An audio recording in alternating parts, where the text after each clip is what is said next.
DK Shivakumar ಬಳಿಕ ಯಾರಾಗ್ತಾರೆ KPCC ಅಧ್ಯಕ್ಷ ಅನ್ನುವಂತ ಪ್ರಶ್ನೆ ಈಗ ಶುರುವಾಗಿದೆ.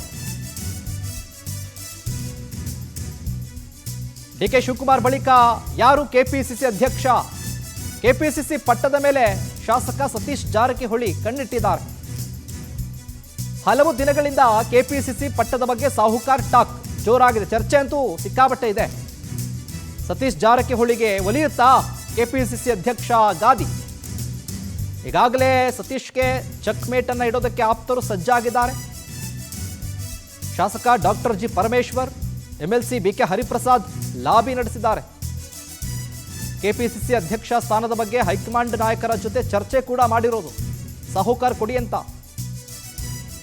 ಇವತ್ತು ಹೈಕಮಾಂಡ್ ನಾಯಕರ ಜೊತೆ ಸಿದ್ದರಾಮಯ್ಯನವರು ಡಿಕೆ ಶಿವಕುಮಾರ್ ಕೂಡ ಚರ್ಚೆಯನ್ನ ಮಾಡ್ತಾರೆ. ಸತತ 6 ವರ್ಷಗಳ ಬಳಿಕ ಕೆಪಿಸಿಸಿ ಅಧ್ಯಕ್ಷರು ಯಾರು ಅನ್ನುವಂಥ ಪ್ರಶ್ನೆ, ಯಾರಾಗಬೇಕು, ಯಾರಾಗಬಹುದು?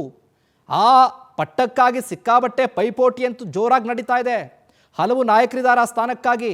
DCM ಸ್ಥಾನನೂ ಬೇಕು ಅನ್ನೋರು ಕೂಡ ಸಿಕ್ಕಾಬಟ್ಟೆ ಇದ್ದಾರೆ. ಇದರ ಜೊತೆಗೆ ಕೆಪಿಸಿಸಿ ಪಟ್ಟ ಕೂಡ ಬೇಕು ಅಂತ ಹೈಕಮಾಂಡ್ ಯಾರನ್ನ ಅಳೆದು ತೂಗಿ ಲೆಕ್ಕಾಚಾರ ಹಾಕಿ ಯಾವ ಸಮುದಾಯಕ್ಕೆ ಮಣೆ ಹಾಕಬೇಕು, ಯಾವ ಸಮುದಾಯವನ್ನು ಈಗ ಸರಿಯಾದ ರೀತಿಯಲ್ಲಿ ನಡೆಸ್ಕೊಳ್ಬೇಕು ಅಂತ. ಯಾಕಂದರೆ ಸಿದ್ದರಾಮಯ್ಯನವರು ಈಗ ರಾಜೀನಾಮೆ ಕೊಟ್ಟಿರೋದ್ರಿಂದ ಅಹಿಂದ ಸಮುದಾಯ ಅಥವಾ ದಲಿತ ಸಮುದಾಯ ಈ ರೀತಿಯ ಲೆಕ್ಕಾಚಾರಗಳಿಂದ ಹೈಕಮಾಂಡ್ ಯಾರಿಗೆ ಕೊಡ್ತಾರೆ ಅನ್ನುವಂಥ ಪ್ರಶ್ನೆ.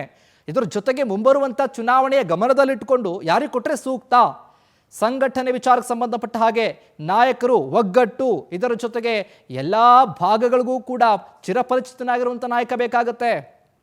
ಒಂದು ಭಾಗಕ್ಕೆ ಮಾತ್ರ ಕಲ್ಯಾಣ ಕರ್ನಾಟಕ ಭಾಗ ಆಗಿರ್ಬೋದು, ಹಳೆ ಮೈಸೂರು ಭಾಗ ಆಗಿರ್ಬೋದು, ಈ ರೀತಿ ಏನಾದರೂ ಕೂಡ ಚರ್ಚೆ ಮಾಡಿ ಯಾರಿಗೆ ಕೊಡಬೇಕು ಅಂತ. ಪರಮೇಶ್ವರ್ ಅವರು ಕೂಡ ಇದ್ದಾರೆ ಆ ರೇಸ್ನಲ್ಲಿ, MB ಪಾಟೀಲ್ ಇದ್ದಾರೆ ಆ ರೇಸ್ನಲ್ಲಿ, ಇದರ ಜೊತೆಗೆ ಸತೀಶ್ ಜಾರಕಿಹೊಳಿ ಕೂಡ ಆ ರೇಸ್ನಲ್ಲಿದ್ದಾರೆ.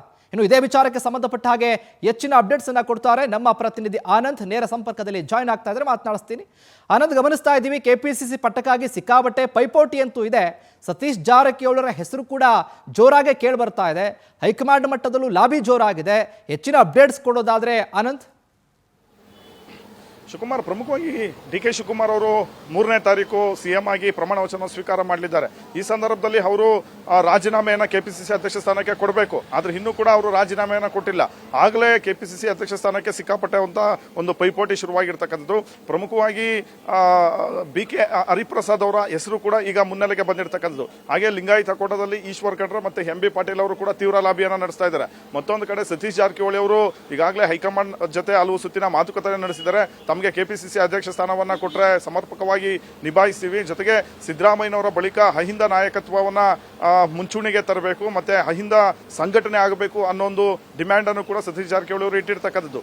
ಈ ಮಧ್ಯೆ ಮೊನ್ನೆ ಪರಮೇಶ್ವರ್ ಅವರು ದೆಹಲಿಗೆ ಹೋದಂತ ಸಂದರ್ಭದಲ್ಲೂ ಕೂಡ ಕೆಪಿಸಿಸಿ ಅಧ್ಯಕ್ಷ ಸ್ಥಾನವನ್ನ ಪರಮೇಶ್ವರ್ ಅವರಿಗೆ ಕೊಡ್ತಕ್ಕಂಥ ನಿಟ್ಟಿನಲ್ಲೂ ಕೂಡ ಒಂದಷ್ಟು ಚರ್ಚೆಗಳು ಆಗಿರ್ತಕ್ಕಂಥದ್ದು. ಹೀಗಾಗಿ ಯಾರಿಗೆ ಕೆಪಿಸಿಸಿ ಅಧ್ಯಕ್ಷ ಸ್ಥಾನ ಒಲಿಯುತ್ತೆ ಅನ್ನೋ ಒಂದು ಕುತೂಹಲ ಸದ್ಯಕ್ಕೆ ಇರ್ತಕ್ಕಂಥದ್ದು.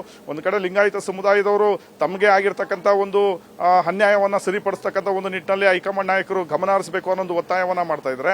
ಈ ಕಡೆ ಅಹಿಂದ ಕೋಟಾದಲ್ಲಿ ಸತೀಶ್ ಜಾರಕಿಹೊಳಿ ಅವರು ಕೂಡ ಕೇಳ್ತಾ ಇರ್ತಕ್ಕಂಥದ್ದು.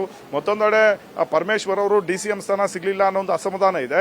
ಜೊತೆಗೆ ದಲಿತ ಕೋಟಾದಲ್ಲಿ CM ಸ್ಥಾನಕ್ಕೂ ಕೂಡ ಕ್ಲೈಮ್ ಅನ್ನ ಮಾಡ್ಕೊಳ್ಳೋದಕ್ಕೆ ಮುಂದಾಗಿದ್ರು, ಅದ್ಯಾವುದು ಕೂಡ ನೆರವೇರಿಲ್ಲ. ಹಾಗಾಗಿ ಮೊನ್ನೆ ಪರಮೇಶ್ವರ್ ಅವರು ದೆಹಲಿಗೆ ಹೋದಂತ ಸಂದರ್ಭದಲ್ಲಿ ಬಹಳಷ್ಟು ಒಂದು ಅಸಮಾಧಾನದಿಂದಲೇ ಬೆಂಗಳೂರಿಗೆ ವಾಪಸ್ ಆಗಿದ್ರು. ಹೀಗಾಗಿ ಅವರಿಗೆ ಕೆಪಿಸಿಸಿ ಅಧ್ಯಕ್ಷ ಸ್ಥಾನವನ್ನ ಕೊಟ್ಟು ಅವರ ಒಂದು ಅಸಮಾಧಾನವನ್ನು ಶಮನ ಮಾಡತಕ್ಕಂಥ ಒಂದು ಪ್ರಯತ್ನವನ್ನ ಹೈಕಮಾಂಡ್ ನಾಯಕರು ಕೂಡ ಮಾಡಬಹುದು. ಹೀಗೆ 10 ಹಲವು ಆಕಾಂಕ್ಷಿಗಳು ಕೂಡ ಈಗ ಕೆಪಿಸಿಸಿ ಅಧ್ಯಕ್ಷ ಸ್ಥಾನಕ್ಕೆ ದಿನೇ ದಿನೇ ಮುಂಚೂಣಿಗೆ ಬರ್ತಾ ಇರ್ತಕ್ಕಂಥದ್ದು. ಹಾಗಾಗಿ ಹೈಕಮಾಂಡ್ ನಾಯಕರಿಗೂ ಕೂಡ ಒಂದು ರೀತಿ ಇಕ್ಕಟ್ಟಿನ ಪರಿಸ್ಥಿತಿ ನಿರ್ಮಾಣ ಆಗಿದೆ. ಅಂತಿಮವಾಗಿ ಅಹಿಂದಕ್ಕೆ ಮಣೆ ಹಾಕ್ತಾರಾ ಅಥವಾ ಲಿಂಗಾಯತ ನಾಯಕರಿಗೆ ಒಂದು ಅವಕಾಶವನ್ನ ಮಾಡಿಕೊಡ್ತಾರಾ ಅನ್ನೋದು ಕಾದ್ ನೋಡ್ಬೇಕು ಶಿವಕುಮಾರ್.